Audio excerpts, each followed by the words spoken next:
批量導入商品及屬性選項。批量導入商品。通過 Excel 可以將商品的基本資料，例如商品名稱、零售價、商品分類等信息批量導入。打開 CMS， 點擊商品，點擊零售商品，點擊編輯模式，點擊顯示斜線隱藏欄，選擇你想睇同想改嘅內容，點擊另存，點擊 Excel，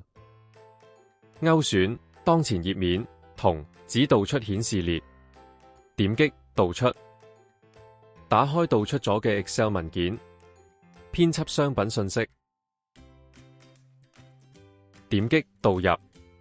選擇導入商品，點擊選擇文件，揀返你頭先儲存咗嘅 Excel 檔案。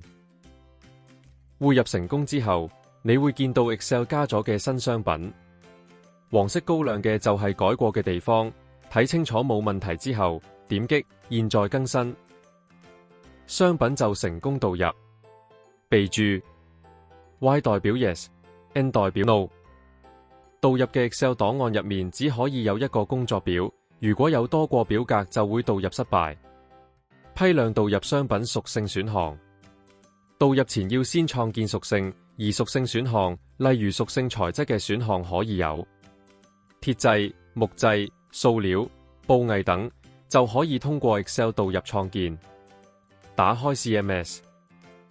點擊商品，點擊零售商品，點擊編輯模式，點擊顯示隱藏欄，選擇你想批量導入嘅商品屬性，勾選你想要編輯的商品，點擊另存，